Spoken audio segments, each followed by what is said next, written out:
오늘 예배를 통해 함께 은혜 받으실 하나님의 말씀은 갈라디아서 1장 6절에서 10절까지의 말씀입니다. 신약성경 302페이지 갈라디아서 1장 6절에서 10절의 말씀을 우리 한 목소리로 함께 읽겠습니다. 그리스도의 은혜로 너희를 따르신 이를 이같이 속히 떠나 다른 복음을 따르는 것을 내가 이상하게 여기노라. 다른 복음은 없나니 다만 어떤 사람들이 너희를 교란하여 그리스도의 복음을 변하게 하려 함이라. 그러나 우리나 혹은 하늘로부터 온 천사라도 우리가 너희에게 전한 복음 외에 다른 복음을 전하면 저주를 받을지어다. 우리가 전에 말하였거니와 내가 지금 다시 말하노니 만일 누구든지 너희가 받은 것 외에 다른 복음을 전하면 저주를 받을지어다. 이제 내가 사람들에게 좋게 하랴, 하나님께 좋게 하랴, 사람들에게 기쁨을 구하랴. 내가 지금까지 사람들의 기쁨을 구하였다면 그리스도의 종이 아니니라. 아멘. 이 시간 이진효 목사님께서 다른 복음은 없다라는 제목으로 말씀 선포하실 때 큰 은혜 받으시기 바랍니다.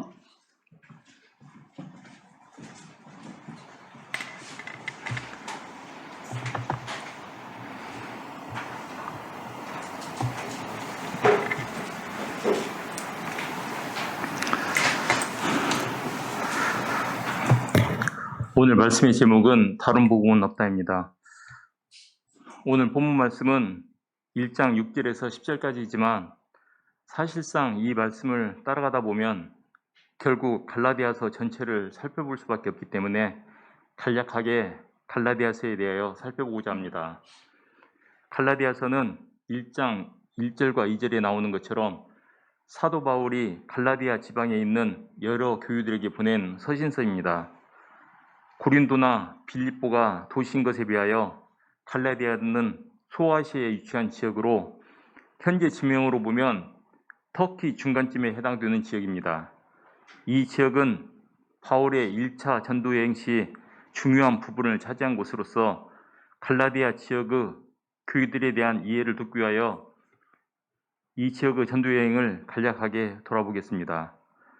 사도행전 13장 14절 말씀을 보면 그들은 버가에서 더 나아가 비시디의 안디옥에 이르러 안식일에 회당에 들어가 앉으니라 라는 말씀을 통하여 갈라디아 지역의 전도가 시작되었음을 알리고 있습니다. 참고로 여기에 나오는 비시디 안디옥은 우리가 사도행전에서 흔히 생각하는 그 안디옥은 아닙니다. 그곳은 수리아 안디옥으로 당시 안디옥이라는 지명이 두 곳이었기 때문에 비시디 안디옥과 수리아 안디옥으로 구분한 것으로 흔히 그냥 안디옥이라고 하면 수리아 안디옥을 말하는 것으로 생각하시면 됩니다. 이곳 비시디 안디옥에서 바울과 바나바는 안식일의 회당에서 구약의 역사와 율법을 토대로 설교를 하였고 그 결과 이방인 신자들 많이 생겨났습니다. 그러나 유대인들은 이들을 배척하여 결국 그곳에서 쫓겨나 이고니온으로 가게 됩니다. 이고니온에서도 두 사도는 유대인들의 회당에서 전도하여 많은 유대인과 이방인들을 믿게 하였습니다. 특별히 14장 3절을 보면 두 사도가 오래 있어 주를 힘입어 담대히 말하니 주께서 그들의 손으로 표적과 기사를 행하게 하여 주사 자기 은혜의 말씀을 증거하시니라 하여 주께서 표적과 기사를 주셔서 두 사도의 전도를 도와주시는 장면이 나옵니다. 이처럼 성공적인 전도로 유대인과 이방인 신자를 많이 얻었으나 이 지역 역시 유대인들의 핍박으로 루스드라로 도피하게 됩니다. 루스드라에서 전도는 특별히 나면서부터 안진병이 된 자를 고치는 이적을 행하자 그 지방 사람들이 이 두 사도를 신이라 하며 제사를 받게 되는 일까지 벌어지게 됩니다. 하지만 바울은 그들을 만류하고 참신이신 하나님을 전합니다. 그러나 그곳에서도 유대인들의 핍박은 계속됩니다. 14장 19절을 보면 유대인들이 안디옥과 이고니온에서 와서 무리를 충동하니 그들이 돌로 바울을 쳐서 죽은 줄로 알고 시위로 끌어내치니라. 이곳에서도 역시 유대인들의 방해는 계속되었으며 특별히 돌에 맞아 죽은 줄 알 정도로 심한 핍박을 받고 루스디아 지역을 떠나 더베로 갑니다. 21절입니다. 복음을 그 성에서 전하여 많은 사람을 제자로 삼고 루스드라와 이구니온과 안디옥으로 돌아가서 더베에서도 전도는 성공적이었으며 많은 제자를 얻고 왔던 길을 순서대로 되돌아가면서 교회를 돌보고 장로를 세우고 교회를 조직하여 처음 출발했던 수리 안디옥으로 돌아가는 것으로 1차 전도여행을 마칩니다. 이처럼 바울은 1차 전도여행을 통하여 많은 기사와 이적을 행하였으며 주님의 인도하심에 따라서 많은 결실을 맺는 체험도 하였습니다. 하지만 그 반면 죽음에 이를 정도로 핍박을 당하기도 하였습니다. 또한 사도 바울은 2차 전도여행 때도 이곳들을 돌아보았으며 3차 전도여행 시에도 이 지방을 목회 신방하는 정도로라도 돌아볼 정도로 애정을 가지고 돌본 지역이었습니다. 사도 바울이 쓴 서신서들 중 갈라디아서는 매우 특별한 서신입니다. 다른 서신들을 보면 여기 갈라디아서 1장 1절에서 5절에 해당하는 문안 인사 후에 수신자에 대한 정중한 감사와 기도가 나옵니다. 감사란 수신자의 장점을 칭찬하는 것이고 기도는 수신자의 약점을 위한 기도입니다. 그런데 유독 갈라디아서에는 이런 감사와 기도를 생략한 채 곧바로 질책을 하는 특별한 형식을 가지고 있습니다. 바울 서신서 중에 많은 서신이 저자가 바울이라는 것에 대하여 의심을 받고 있지만 유독 갈라디아서만큼은 바울이 저자라는 데에서 누구도 반론을 제기하지 않을 정도로 바울의 인격과 신앙이 적나라하게 반영된 책입니다. 종교개혁자 루터가 로마서와 더불어 종교개혁의 근간을 삼아 소로마서라고도 불리우는 책이기도 합니다. 실제 내용면에서도 갈라디아서와 로마서는 동일한 주제, 즉 믿음으로 의롭다함을 받는다는 주제를 가지고 있어 소로마서라고 불리기에 부족함이 없다고 생각됩니다. 오늘 본문을 보면 사도 바울이 많이 화가 나 있구나라는 것을 느낄 수가 있을 것입니다. 그리고 갈라디아에 있는 교회들에게 무슨 큰 일이 문제가 발생했다는 것도 알 수 있을 것입니다. 본문 6절 말씀을 같이 읽겠습니다. 그리스도의 은혜로 너희를 부르신 이를 이같이 속히 떠나 다른 복음을 따르는 것을 내가 이상하게 여기노라. 이 구절을 보면 바울이 갈라디아 교회들에서 일어나는 일을 얼마나 어이없이 생각하는지를 알 수가 있습니다. 그 일은 그리스도의 은혜로 너희를 부르신 이를 이같이 속히 떠나 다른 복음을 따르는 것입니다. 갈라디아서의 저작 시기가 명확치는 않지만 바울이 이 3차 전도여행 시에 갈라디아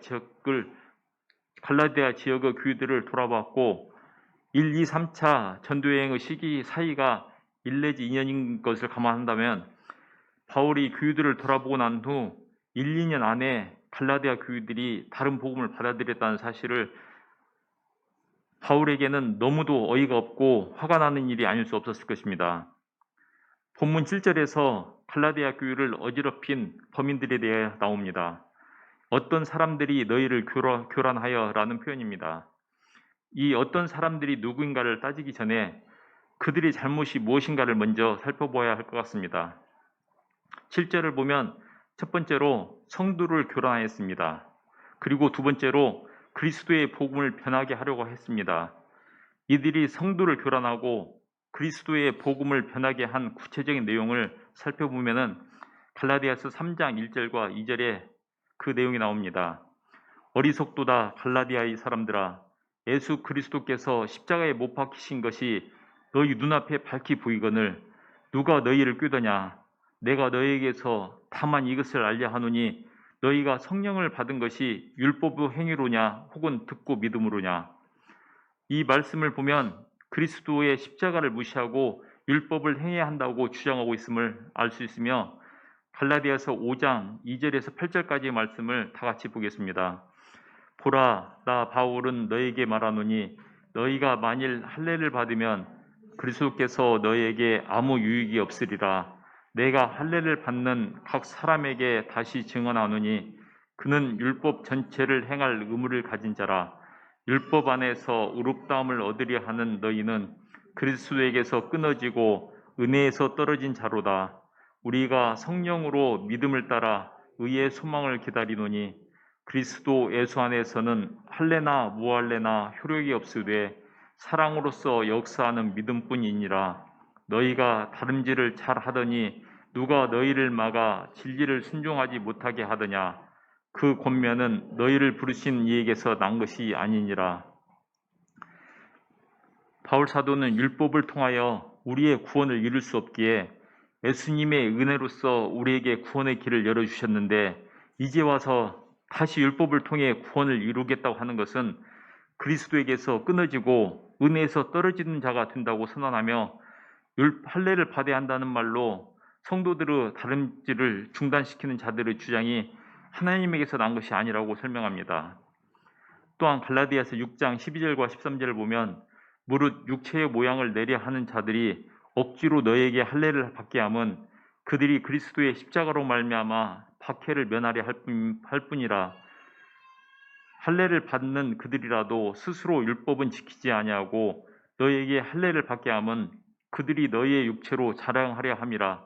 라는 말씀을 통하여 이방 신자들에게 할례를 강요하는 것은 십자가의 도를 지키고 할례를 받지 않음으로써 유대 율법주의자들에게서 받게 될 핍박을 면하려는 것으로 이방 신자들을 유혹하여 할례를 강요하고 그것을 자랑하면서 정작 자기들은 율법을 지키지 않는 모순된 행동을 하고 있음을 지적하였습니다.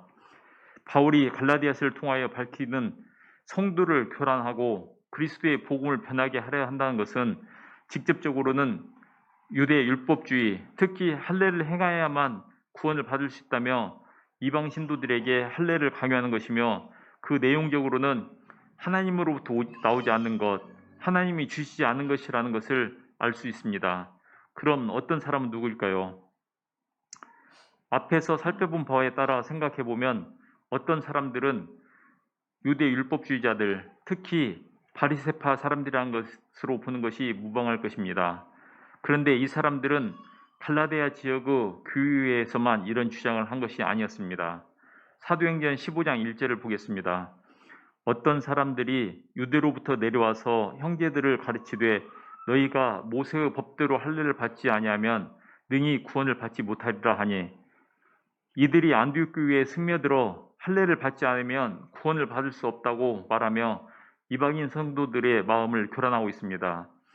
안디옥에서 그랬던 사람들이 이제 갈라디아 지방에 와서 또다시 이방인 성도들의 마음을 교란시키고 있는 것입니다.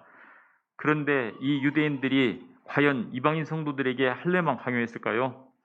사도행전 15장 5절을 보면 바리새파 중에 어떤 믿는 사람들이 일어나 말하되 이방인에게 할례를 행하고 모세의 율법을 지키라 명하는 것이 마땅하다 하니라. 할례만이 아니라 모세의 율법 전체를 지키도록 강요했음을 알 수가 있습니다. 물론 이 문제는 사도행전 15장 1절에서 21절의 예루살렘 회유를 통하여 해결이 됩니다. 사도행전 15장 19절에서 21절의 말씀을 다 같이 보시겠습니다. 그러므로 내 의견에는 이방인 중에서 하나님께로 돌아오는 자들을 괴롭게 하지 말고 다만 우상의 더러운 것과 음행과 목매어 죽인 것과 피를 멀리하라고 편지하는 것이 옳으니, 이는 애로부터 각 성에서 모세를 전하는 자가 있어 안식일마다 회당에서 그 글을 읽음이라 하더라. 이 말씀을 보면서 우리는 몇 가지 사실을 알게 됩니다. 첫 번째로 이방인 신자들에게 할례를 비롯한 율법의 무거운 짐을 지우지 말라고 한 것과, 두 번째로 우상의 제물로 사용된 음식과 목매어 죽인 것, 그리고 피를 먹지 말라는 것과 음행하지 말라는 것은 이방인 신자들이 계속 따라야 한다는 것, 그리고 세 번째로 이런 예루살렘의 회의 결과를 각 교회에 편지하여 회당에서 예배 시 그 글을 읽도록 하여 교회들에 전파하는 것입니다. 이와 같이 예루살렘 회의 결정에서 이방인 신자들에게 율법의 무거운 짐을 주지 말라고 결정을 하였습니다. 그런데 왜 네 가지 제약 조건을 걸었을까요? 이 네 가지는 음식과 관련한 세 가지와 음행, 즉 윤리에 관련된 한 가지입니다. 이 네 가지 제약을 어기면은 구원을 받지 못하기 때문인가요? 그건 아닙니다.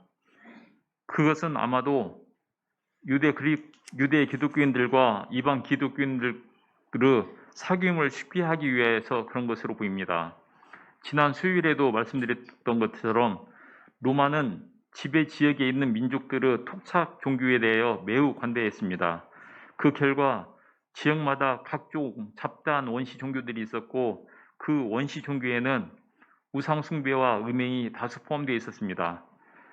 따라서 이방인 중 믿는 성도들이 많이 생겼는데 그들은 우상의 제물이나 피를 먹는 것이 아무렇지도 않은 일상의 생활처럼 여기는 사람들도 많이 있었을 것입니다. 반면 유대인들은 모세 이전 노아의 시절부터 피는 먹어서는 안 되는 금기사항이었습니다. 창세기 9장 4절입니다. 그러나 고기를 그 생명 되는 피채로 먹지 말 것이니라. 이 말씀은 하나님께서 노아에게 육식을 허락하시면서 피와 함께 먹지는 말라고 경고하신 말씀입니다. 그리고 우상의 제물 역시 이방 신자들은 우상의 제사를 한 후 그 제물을 먹는 것이 너무나 당연한 일이었겠지만 유대인 신자들은 이방 신전에 희생 제물로 드려졌던 짐승의 고기를 먹는 것은 우상 숭배에 참여하는 것으로 여겼기 때문에 결코 용납할 수가 없었던 일이었던 것입니다. 따라서 이방인 신자와 유대인 신자가 교제를 위한 식사를 하는데 이런 음식들이 식탁에 올라온다면 그 교제의 자리는 불신과 분리의 자리가 될 것이며 때로는 커다란 분쟁의 이유가 될 수도 있었을 것입니다. 음행 역시 마찬가지입니다.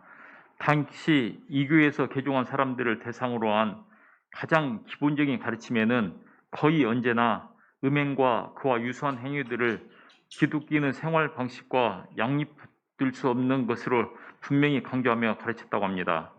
사실 초대교회의 음식 규제법에 대하여 현재 우리는 규제를 받지 않습니다.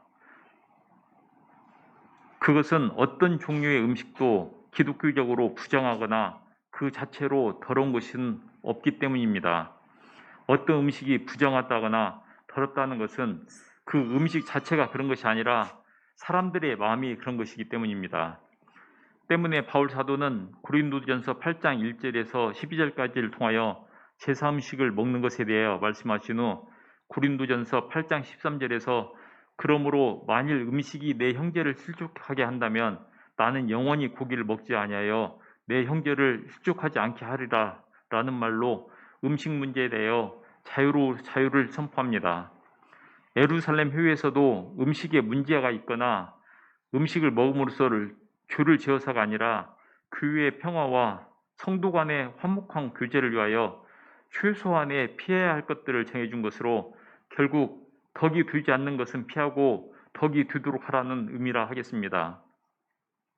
본문으로 돌아와서 사도 바울은 유대 율법주의자들의 유혹에 쉽게 넘어간 갈라디아 교회 성도들에게 본문 8절과 9절을 통하여 강력한 경고를 합니다. 8절에서는 우리나 혹은 하늘로부터 온 천사라도, 그리고 9절에서는 만일 누구든지라는 표현으로 점차 그 대상을 넓히고 있음을 봅니다. 물론 바울의 1차적인 저주 대상은 유대 율법주의자들을 안중에 둔 것은 분명해 보입니다. 하지만 그 대상을 유대 율법주의자들만으로 한정할 수는 없었을 것입니다.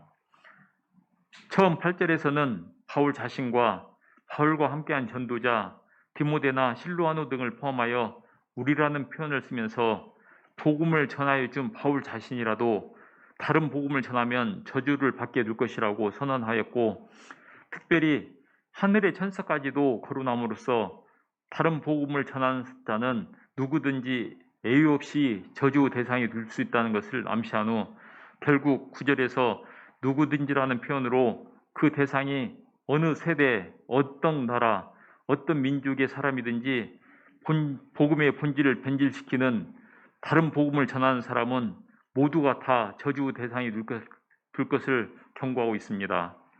그리고 본문 8절에 우리가 너에게 전한 복음과 9절에 너희가 받은 것은 바울이 갈라디아에 있는 교회들을 세우면서 전했던 참 복음으로 사도 바울은 본 서신인 갈라디아서를 통하여 다시 한번 갈라디아 교인들에게 전하고 있습니다. 그것은 갈라디아서 내용을 보면 알 수 있는데 1장 11절에서 24절에 바울의 사도권에 대한 내용이 나오며 2장에는 율법, 특히 할례에 대하여, 그리고 3장과 4장에는 복음과 율법의 관계를 정리한 교리가, 그리고 5장과 6장에는 복음을 받은 자들의 윤리를 가르치는 실천에 대한 말씀이 나옵니다. 그리고 대표적인 말씀 갈라디아서 2장 16절 말씀을 다 같이 보겠습니다. 사람이 의롭게 되는 것은 율법의 행위로 말미암음도 아니요 오직 예수 그리스도를 믿음으로 말미암는 줄 알므로 우리도 그리스도 예수를 믿나니 이는 우리가 율법의 행위로서가 아니고 그리스도를 믿음으로써 의롭다함을 얻으려 함이라. 율법의 행위로서는 의롭다함을 얻을 육체가 없느니라.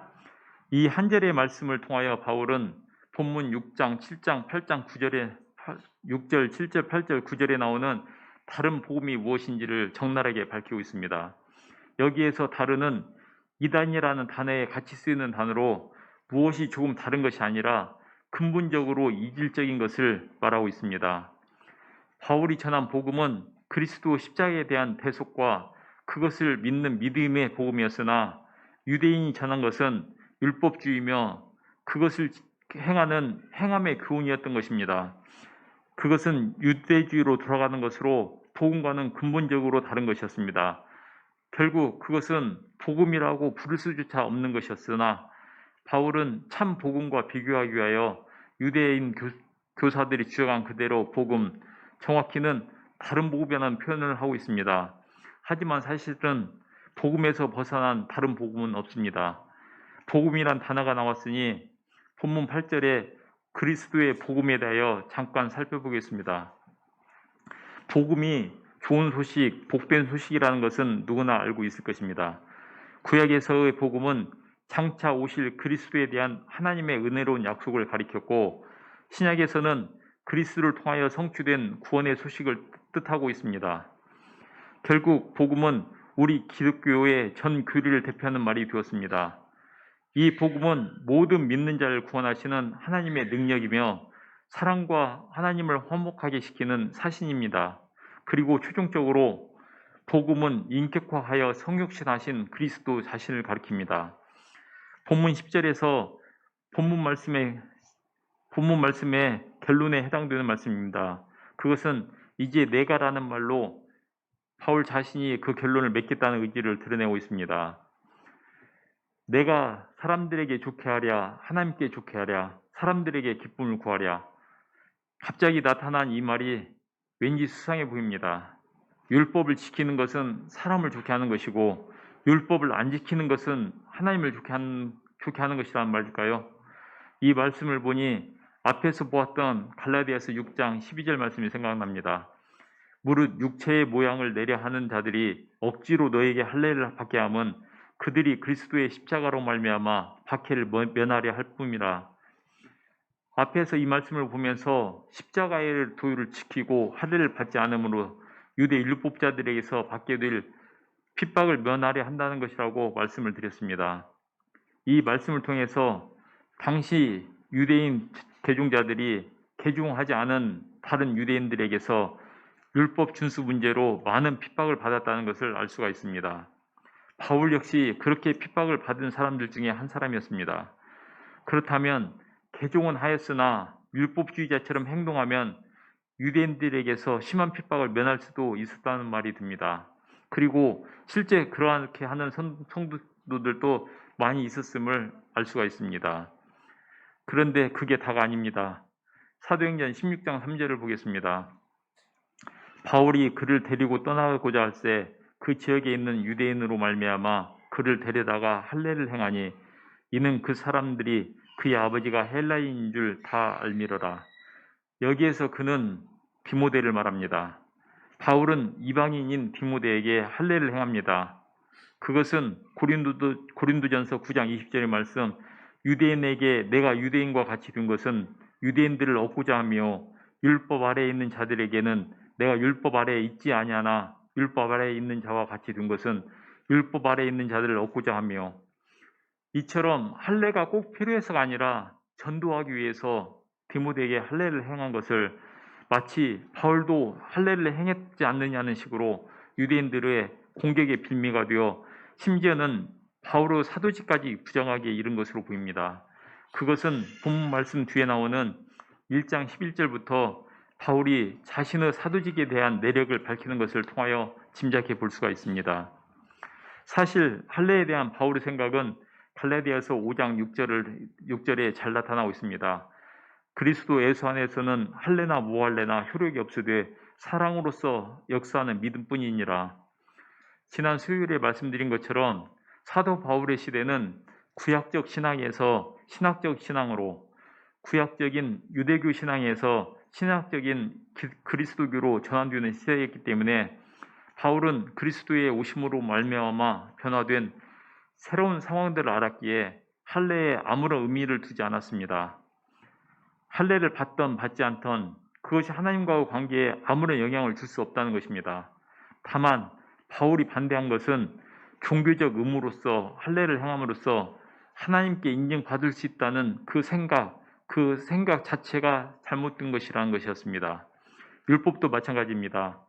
절기와 날, 각종 음식 규제를 비롯한 율법들을 지키는 것 역시 그렇게 지켜야만 하나님께 인정을 받을 수 있다고 생각하는 것, 다시 말하자면 구원을 받을 수 있다고 생각하는 것만 그렇게만 하지 않는다면 이래도 좋고 저래도 좋은 것이라는 것이죠. 바울은 갈라디아서 6장 14절을 통하여 그의 다짐을 필요하고 있습니다. 그러나 내게는 우리 주 예수 그리스도의 십자가 위에 결코 자랑할 것이 없으니 그리스도로 말미암아 세상이 나를 대하여 십자가에 못 박히고 내가 또한 세상을 대하여 그리하니라. 이 말씀은 바울의 단호한 선언으로서 율법주의와 십자가 사이에서 바울은 단호히 율법을 버리고 십자가를 택했습니다. 바울은 십자가를 자랑하고 십자가 위에 다른 것은 전하지 않기로 작정하였습니다. 이처럼 십자가의 구속의 도에 확고한 신념을 가지고 자랑하는 바울에게 할례 같은 것은 아무런 문제가 될 것도 자랑거리가 될 것도 없었던 것입니다. 갈라디아서 6장 14절 후반에 나오는 세상이 나를 대하여 십자가에 못 박히고 내가 또한 세상을 대하여 그러하니라 라는 말씀은 나는 세상을 버렸고 세상도 나를 버렸다는 뜻으로 빌보서 3장 7절에서 9절까지 나오는 말씀, 그러나 무엇이든지 내게 유익한 것을 내가 그리스도를 위하여 다 해로 여길 뿐더러 또한 모든 것을 해로 여김은 내 주 그리스도 예수를 아는 지식이 가장 고상하기 때문이라.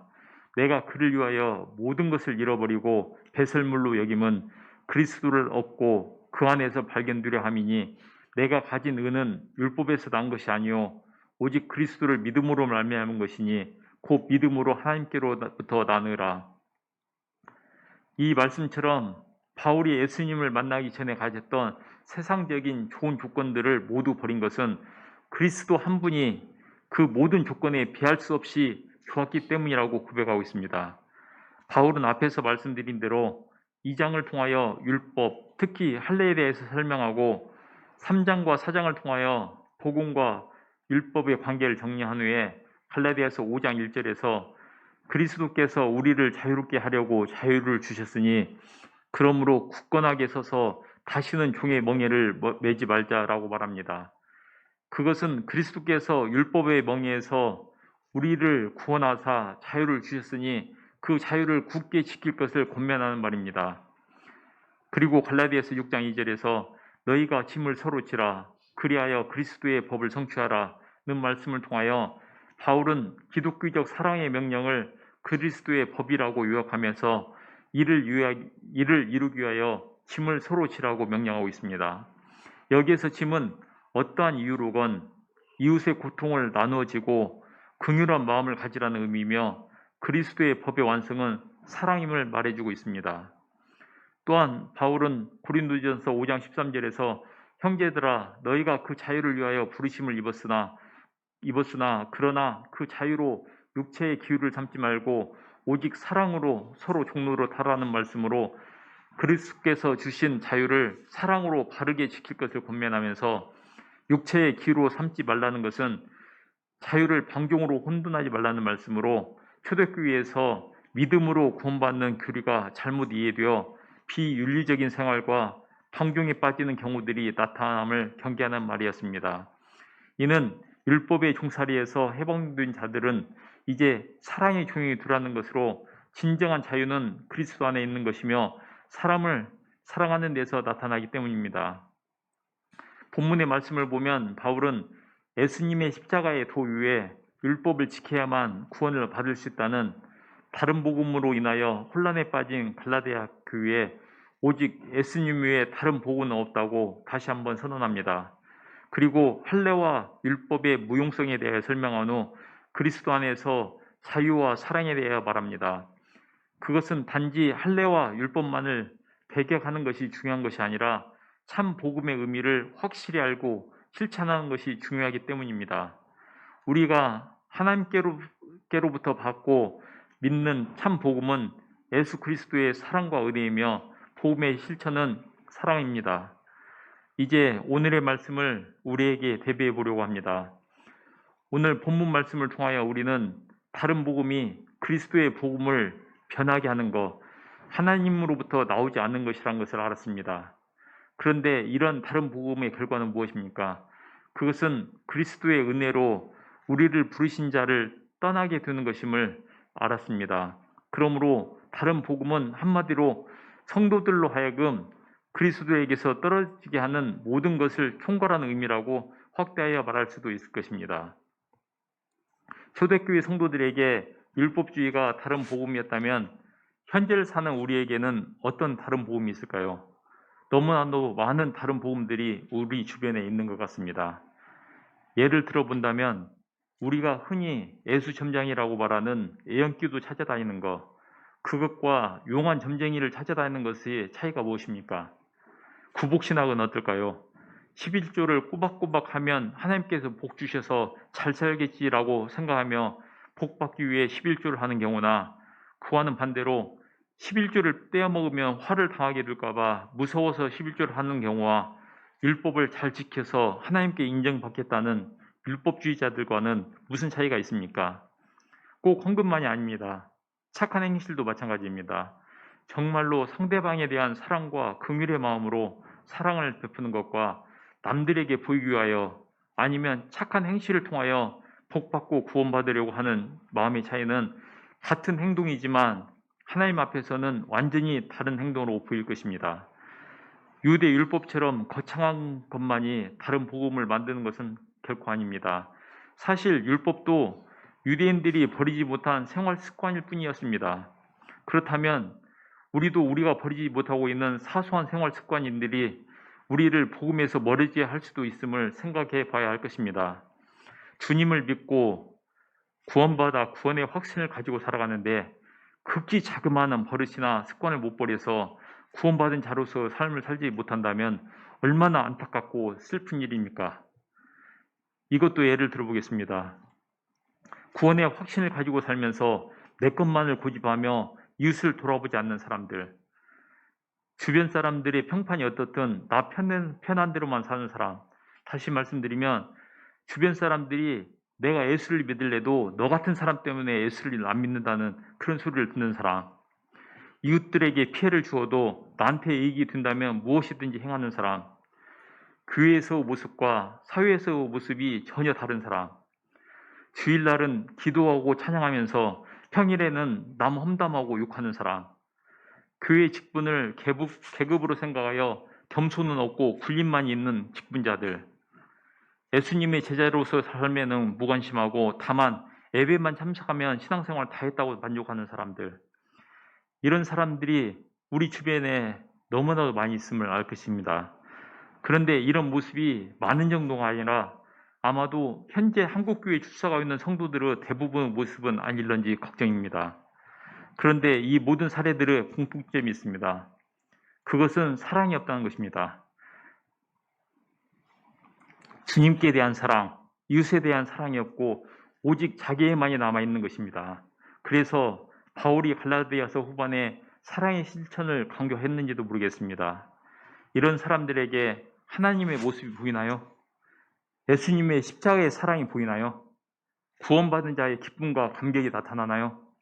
그러한 모습은 없는데 구원받은 자, 복음을 따르는 성도라고 할 수 있을까요? 야고보서 2장 14절을 보면 내 형제들아 만일 사람이 믿음이 있노라 하고 행함이 없으면 무슨 유익이 있으리요? 그 믿음이 능히 자기를 구원하겠느냐라고 하시며 야고보서 2장 17절에서 이와 같이 행함이 없는 믿음은 그 자체가 죽은 것이라 라고 선언하고 있습니다. 결국 우리가 믿는다는 것은 말로만 생각으로만 믿는 것이 아닙니다. 믿음에는 반드시 그 믿음의 열매가 따라야만 믿음이라고 할 수가 있습니다. 그것은 사랑입니다. 하나님께서 우리를 긍휼히 여기셨던 것처럼 우리도 긍휼의 마음을 가지고 이웃을 대해야 합니다. 이것이 참 믿음입니다. 행함에 따르지 않는 것은 그 믿음이 참 믿음이 아니기 때문입니다. 예수님께서 나의 죄를 위하여 십자가에서 피 흘려 돌아가셨다는 것을 정말로 믿고 그 사랑에 그 은혜에 감격했다면 그것은 그것이고 나는 내 마음대로 살랜다. 이게 과연 될까요? 사랑하는 성도님들, 우리 자신을 다시 한번 돌아보기를 원합니다. 우리는 특별히 제대로 믿기 위해서 교회다운 교회에서 참신앙생활을 하기 위해서 청도교들이 종교의 자유를 찾아서 아메리카 대륙을 향했듯이 이 교회 함께 제자된 교회에 모인 사람들입니다. 그러한 우리에게 우리는 더 확실히 참 복음의 길을 따르며 우리 안에 다른 복음이 발붙이지 못하도록 해야 할 것입니다. 갈라디아 교회 성도들이 다른 복음의 유혹에 빠졌듯이 우리 주위에는 너무나도 많은 다른 복음에 빠져 있는 사람들이 있고 그들의 유혹이 가까이 있습니다. 이러한 유혹에 빠지지 않기 위해서 우리는 무엇이 참 복음이고 무엇이 다른 복음인지 구분할 줄 알아야 합니다. 그것은 성경 말씀을 많이 보고 공부하여 많이 아는 수밖에 없습니다. 그리고 항상 올바로 십자가의 도를 따를 수 있기를 기도해야 합니다.